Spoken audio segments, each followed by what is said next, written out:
Hi welcome to our channel.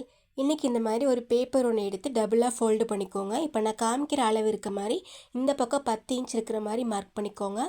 அப்புறம் மேலே வந்து 3 இன்ச், அதே மாதிரி பாட்டம் சைட்லேயே 3 இன்ச் இருக்கிற மாதிரி மார்க் பண்ணி ஒரு ஸ்கேல் வச்சு லைன் போட்டுக்கோங்க. இப்போ நான் காமிக்கிற மாதிரியே 3 ஓரத்துலேயும் அப்படியே நீங்கள் லைன் போட்டுக்கோங்க. இப்போ இது லைன் போட்டதுக்கப்புறம் இப்போ கீழே இருந்து ஒரு இன்ச்சுக்கு மார்க் பண்ணிக்கோங்க. நம்ம அந்த 3 இன்ச்சில் லைன் போட்டிருந்தோம்ல, அதில் 1 இன்ச்சில் கரெக்டாக மார்க் பண்ணிக்கோங்க. ஃபோல்டபுள் சைட்லேருந்து 1 இன்ச் மார்க் பண்ணிக்கோங்க. அதே மாதிரி மேலே இப்போ நான் காமிக்கிற மாதிரி அந்த பக்கத்துலேருந்து 2 இன்ச்சுக்கு மார்க் பண்ணிக்கோங்க. இப்போ நான் மார்க் பண்ணுற மாதிரி மேலே இருந்து அப்படியே அந்த 2 இன்ச் மார்க் பண்ணோம் பார்த்தீங்களா, அதில் வந்து வளைவாக அப்படியே ஜாயின் பண்ணிக்கோங்க. திரும்ப அங்கேருந்து அப்படியே அந்த வளைவிலிருந்து அப்படியே க்ராஸாக அப்படியே கொண்டு வந்து கீழே அந்த 1 இன்ச்சில் அப்படியே இணைச்சிருங்க. ரொம்ப ஈஸியாக நீங்கள் மார்க் பண்ணலாங்க. நான் காமிக்கிற மாதிரியே மெதுவாக பொறுமையாக பண்ணுங்கள். ஈஸியாக நீங்களும் அதே மாதிரி ட்ரா பண்ணிக்கலாம். இப்போ அதை கட் பண்ணி எடுத்துக்கலாங்க. இது வந்து ஒரு ஈஸியான பெட்டல் ஷேப் தான் நான் பண்ணியிருக்கேன். ரொம்ப ரொம்ப ஈஸியாக நீங்களும் இதே மாதிரி மார்க் பண்ணி அதே போல் கட் பண்ணி எடுத்துக்கலாம். இப்போ வந்து இதுதான் நமக்கு அளவு. இதே மாதிரி தான் நம்ம துணியிலேருந்து அப்படியே கட் பண்ண போகிறோம். இது வந்து ஒரு வேஸ்ட் ஓல்டு ஜீன்ஸ் தான் எடுத்திருக்கேன். இப்போ இந்த பேண்ட்டோட கால் போர்ஷன் இருக்குது பார்த்தீங்களா, இப்போ அதுக்கு மேலே இப்போ நம்ம கட் பண்ணோம்ல அந்த பேப்பரை வச்சுக்கோங்க. வச்சுட்டு அதே போல் நீங்கள் மார்க் பண்ணி அதை கட் பண்ணி எடுத்துக்க போகிறோம். அதுக்காக தான் ரொம்ப ஈஸியாக நீங்கள் கட் பண்ணிக்கலாம். நீங்கள் அப்படியே கூட கட் பண்ணலாம். இந்த மாதிரி ஃபுல்லாக மார்க் பண்ணி அப்படியும் கூட கட் பண்ணிக்கலாங்க. இல்லை ஜஸ்ட்டு பின் போட்டு ஹோல்ட் பண்ணி ஈஸியாக கட் பண்ணிக்கலாம். உங்களுக்கு எந்த மாதிரி வேணாலும் நீங்கள் கட் பண்ணி எடுத்துக்கலாம். நான் இதை அப்படியே வச்சுட்டு மார்க் பண்ணி அதுக்கப்புறம் கட் பண்ணி எடுத்துக்கிட்டேன். இது பேண்ட் பீஸுங்கிறனால நமக்கு 2 பீஸ் கிடைக்கும் ஒரு இதில். இப்போ மேலே பாருங்கள், நான் இப்போ அது மேலே வச்சு அப்படியே கட் பண்ணி எடுத்துக்கிட்டேன். இப்போ இதில் நமக்கு 2 பீஸ் கிடைக்கும். இதே மாதிரி இந்த பேண்ட்டோட மேல் போர்ஷன் இருக்குது, அங்கேயுமே நம்ம கட் பண்ணி எடுத்துக்கலாம். இப்போ ஒரு இதில் நமக்கு 2 பீஸ் கிடச்சிருச்சு. இப்போ அதே மாதிரி இன்னொரு பீஸ்லேயே ஃபுல்லாக கட் பண்ணி எடுத்துக்கலாம். இப்போ இந்த மேல் சைடு பார்த்திங்கன்னா நம்ம கிழிஞ்சிருக்கு. இந்த பக்கம் வந்து நம்ம இப்படி திருப்பினா நமக்கு வராது. அதனால் இந்த பேப்பரை இப்படி திருப்பி இந்த மாதிரி நம்ம கட் பண்ணி எடுத்துக்கலாங்க. எதுவுமே நமக்கு வேஸ்ட் இல்லை, எதுவுமே தூக்கி போடுற பொருள் இல்லை. இதில் கூட நம்ம யூஸ்ஃபுல்லாக மாற்ற முடியுங்க. ஒரு 10 இல்லை 12 பீஸ் வர மாதிரி நான் கட் பண்ணி எடுத்துக்கிட்டேங்க. இப்போ வந்து இதே மாதிரி ஒரு வேஸ்ட்டு கிளாத் தான் எடுத்திருக்கேன். பத்தாத பழைய ட்ரெஸ் தான் எடுத்திருக்கேன். இது வந்து கிராஸாக இருக்க பீஸாக பார்த்து நம்ம கட் பண்ணி எடுத்துக்கணும். 2 இன்ச் அகலம் இருக்க மாதிரி நல்லா லென்த்தாக இருக்கிற மாதிரி இதை நீங்கள் ஃபஸ்ட்டு மார்க் பண்ணிக்கோங்க. 2 இன்ச் இருக்கிற மாதிரி மார்க் பண்ணிவிட்டு அப்புறம் இந்த மாதிரி கட் பண்ணி எடுத்துக்கோங்க. இதுக்கு பதிலாக நீங்கள் லேஸ் கூட வீட்டில் சும்மா இருந்தால் பழைய ட்ரெஸ்ஸில் பழைய சாரியில் இருக்க லேஸ் கூட நீங்கள் யூஸ் பண்ணிக்கலாம். அப்படியே நீங்கள் இந்த ஓரத்தில் மட்டும் லேஸ் அட்டாச் பண்ணிக்கலாம். என்கிட்ட அது இல்லாதனால இந்த மாதிரி வேஸ்ட்டு கிளாத்தை வந்து இப்போ 2 இன்ச்சுக்கு நான் அப்படியே இது வளைவாக நம்ம அப்படியே வச்சு ஓரம் ஃபுல்லாக அப்படியே தைச்சி எடுத்துக்க போகிறோம். அவ்வளோதான். இப்போ நான் காமிக்கிற மாதிரி ஃபஸ்ட்டு இந்த ஜீன்ஸ் பேண்ட்டோட நல்ல சைடு இருக்குது பார்த்தீங்களா, அதுக்கு மேலே இந்த துணியோட நல்ல சைடு உள்ளே இருக்க மாதிரி பார்த்து வச்சுக்கோங்க. இப்போ இந்த பீஸை வந்து அப்படியே வளைவாக ஓரம் ஃபுல்லாக அப்படியே ஃபுல்லாக ஸ்டிச் பண்ணி எடுத்துக்கணும். 3 சைடு மட்டும் ஸ்டிச் பண்ணி எடுத்துக்கணுங்க. இந்த 3 ஓரம் இருக்குது பார்த்தீங்களா, அது வரைக்கும் கட் பண்ணி ஸ்டிச் பண்ணி எடுத்துக்கோங்க.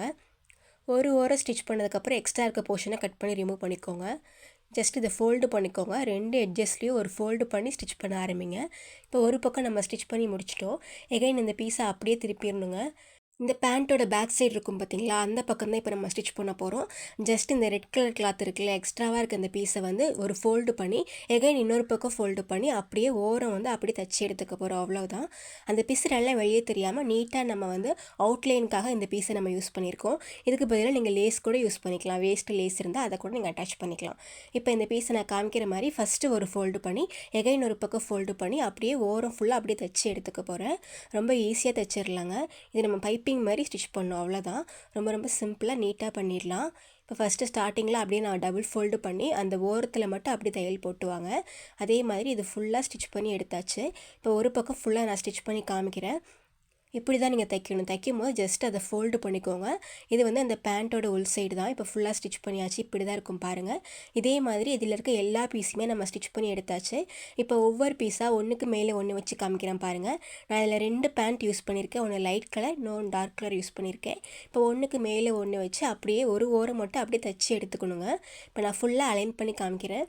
இந்த மாதிரி ஒவ்வொரு பீஸ்லேயும் இப்படி சென்டராக அப்படியே ஸ்டிச் பண்ணிகிட்டே வரணுங்க. இந்த மாதிரி ஃபுல்லாக ஸ்டிச் பண்ணதுக்கப்புறம் நம்ம சென்டரில் அட்டாச் பண்ணணும். இது எப்படி வந்து ஒவ்வொன்றா ஸ்டிச் பண்ணணும் நான் காமிக்கிறேன். இது வந்து ஃபஸ்ட்டு ஒவ்வொரு பீஸாக நம்ம அட்டாச் பண்ணி காமிக்கிறேங்க. ஒரு பீஸ் இப்போ எடுத்துக்கோங்க. இந்த மாதிரி இந்த பீஸ்க்கு மேலே இப்போ இன்னொரு பீஸ் கரெக்டாக அதோட பாதி இருக்குது பாருங்கள், பாதி மார்க் பண்ணிக்கோங்க. அதுக்கு மேலே இப்போ இன்னொரு பீஸை வச்சு இப்போ நான் காமிக்கிற மாதிரி அப்படியே மேலே இருந்து அந்த கீழே வரைக்கும் அப்படியே ஸ்டிச் பண்ணிவிட்டு வாங்க. கீழே முடிக்கும் போது டபுள் ஸ்டிச் போட்டு ஸ்ட்ராங் தையல் போட்டுருங்க. இதே மாதிரி தான் ஒவ்வொரு பீஸுமே இப்போ ஒரு பீஸோட சென்டராக பார்த்து வச்சுட்டு அப்படியே ஒவ்வொரு பீஸுமே மேலே இருந்து கீழே வரைக்கும் அப்படியே தைச்சிட்டு வரணுங்க. ரொம்ப ஈஸி. ஒரே ஒரு தையல் தான். ஸ்டார்டிங்லேயும் எண்டிங்லேயும் நல்லா டபுள் ஸ்டிச் போட்டு ஆரம்பிச்சுக்கோங்க. முடிக்கும் போது அதே மாதிரி டபுள் ஸ்டிச் போட்டு முடிச்சுக்கலாங்க. கரெக்டாக பண்ணிக்கலாம். ரொம்ப ஈஸியாக தைச்சிடலாம். இதே மாதிரி ஒவ்வொரு பீஸும் அப்படியே நீங்கள் அட்டாச் பண்ணிகிட்டே வரணுங்க. இப்போ பாருங்கள், அடுத்த பீஸ் காமிக்கிறேன். இதோட சென்டராக பார்த்து வச்சுக்கோங்க. இல்லை கொஞ்சம் பாதி கூட தள்ளி வச்சுக்கலாம். கீழே வந்து பார்த்திங்கன்னா அந்த வளைவாக இருக்குது பார்த்தீங்களா, அழகாக அதே மாதிரி வரணுங்க. மேலே வந்து கரெக்டாக அதுக்கு நேராக வச்சுக்கோங்க. அங்கேருந்து கீழே மட்டும் பார்த்திங்கன்னா அழகாக அப்படியே கிராஸாக வளைவாக இருக்க மாதிரி வரணும். அந்த மாதிரி பார்த்து வச்சுட்டு ஃபுல்லாக இப்போ நம்ம அட்டாச் பண்ணிட்டோம் பாருங்கள். இப்போ இது ரெண்டையுமே ஜாயின் பண்ணிக்கலாம். இதுவும் அதே மாதிரி ஒன்றுக்கு மேலே ஒன்று வச்சு அப்படியே ஜாயின் பண்ணிக்கோங்க. இப்போ இது ஃபுல்லாக ஜாயின் பண்ணக்கப்புறம் நமக்கு இப்படி தான் இருக்கும். இப்போ சென்டரில் வைக்கணும் பார்த்தீங்களா, இதில் இந்த பேண்ட் பீஸ் கீழ் போர்ஷன் இருக்குது பாருங்கள், அதில் ஒரு பீஸ் எடுத்து கட் பண்ணி எடுத்துக்கோங்க. இப்போ இது ஃபுல்லாக விரித்து விட்டு கீழே இந்த பாட்டம் போர்ஷன் கட் பண்ணிக்கலாம். இப்போ நமக்கு இந்த பீஸ் தான் வேணும். சென்டராக பாருங்கள் எப்படி இருக்குன்னு. இந்த பேண்ட் வந்து நான் மேலே தான் வைக்கணும். நான் உங்களுக்கு தெரியாதுங்கிறதுக்காக அடியில் வச்சு காமிக்கிறேன். இந்த மாதிரி இப்போ சென்டரில் நமக்கு துணி வேணும். இதே அளவுக்கு நீங்கள் மார்க் பண்ணிக்கோங்க. நீங்கள் மார்க் பண்ணாலும் சரி, இல்லை இதே அளவுக்கு ஒரு மீடியம் சைஸ் பிளேட் ஒன்று எடுத்து அப்படி கூட நீங்கள் மார்க் பண்ணிக்கலாம். அதை விட எக்ஸ்ட்ராவாக இல்லை 1 இன்ச்சுக்கு இருக்க மாதிரி எக்ஸ்ட்ராவாக பார்த்து கட் பண்ணிக்கோங்க.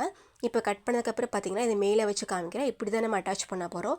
இதுக்கு மேலே இந்த பிசிறு தெரியாமல் இருக்கிறதுக்காக நம்ம ஏற்கனவே ரெட் கலரில் கிளாத் வச்சுருந்தோம் பார்த்தீங்களா, அதே மாதிரி இதுலேயும் அதே பீஸ் தான் வைக்க போகிறேன். சுற்றியும் அதே மாதிரி ரவுண்டாக ஒரு பக்கம் ஸ்டிச் பண்ணிவிட்டு எகைன் இன்னொரு பக்கம் உள்ளே திருப்பி அப்படி டபுளாக ஃபோல்டு பண்ணி டபுள் ஸ்டிச் போட்டு எடுத்துக்க போகிறேன். ரொம்ப ஈஸியாக பண்ணிடலாம். நீங்கள் இதுக்கு பதிலாக லேஸ் கூட அட்டாச் பண்ணிக்கலாம். இப்போ நான் ஒரு சைடு ஃபுல்லாக ஸ்டிச் பண்ணிவிட்டேன். இதை அப்படியே உள் சைடு திருப்பி இப்போ நான் காமிக்கிற மாதிரி ஃபஸ்ட்டு ஒரு பக்கம் மடித்து எகைன் இன்னொரு ஃபோல்டில் அப்படியே ஓரம் ஃபுல்லாக அப்படியே தைச்சி எடுத்து காமிக்கிறேன் பாருங்கள். இப்போ ஒரு பக்கம் மடிக்கணுங்க. மடித்து அப்படியே அந்த பிசுறு தெரியாத மாதிரி மடித்ததுக்கப்புறம் இன்னொரு பக்கம் ஃபோல்டு பண்ணி அந்த ஓரம் மட்டும் அப்படியே நீங்கள் ஸ்டிச் பண்ணிக்கோங்க. இது அந்த வளைவு போர்ஷன் வரும்போதெல்லாம், இது நம்ம ரவுண்ட் ஷேப்பு தானேங்க, அந்த வளைவு போர்ஷனில் லைட்டாக கொஞ்சம் பெண்டு மாதிரி கொடுக்கணும். அப்போ நீங்கள் கரெக்டாக அந்த துணியை லைட்டாக ஒரு ஃபோல்டு பண்ணி அப்படியே தைச்சி எடுத்துக்கோங்க. இப்போ நம்ம ஸ்டிச் பண்ணிட்டோம். இப்போ இதுக்கு மேலே வச்சு அப்படியே கரெக்டாக அந்த ரவுண்டாக இருக்குது பார்த்தீங்களா, அதில் மட்டும் நீங்கள் தையல் போட்டால் போதும். அவ்வளோதான். ரொம்ப ரொம்ப சீக்கிரமாக நீங்கள் தைச்சிடலாம். கரெக்டாக அதுக்கு மேலே மட்டும் வச்சுக்கோங்க. அந்த ரெட் கலராக பார்த்து அந்த ஓரமாக அப்படியே நீங்கள் தைச்சிட்டே வரணுங்க. அடியில் இருக்க அந்த பீஸ்லேயும் தையல் விழுகுதான்னு பார்த்துக்கோங்க. அடியில் துணி இருக்கான்னு பார்த்துக்கோங்க. ஜஸ்ட் அது அப்படியே மூவ் ஆகாமல் கரெக்டாக அதுக்கு மேலேயே வச்சு அந்த ரவுண்ட் ஷேப்பும் நமக்கு அப்படியே கரெக்டாக வரணும். அதே மாதிரி பொறுமையாக அதுக்கு மேலேயே வச்சு அப்படியே நீங்கள் அந்த மேலே இருக்க அந்த பீஸை மட்டுமே ஜஸ்ட்டு மூவ் பண்ணி அப்படியே நீங்கள் ரவுண்ட் ஷேப்புக்கு அப்படியே தைச்சிட்டு வரணுங்க.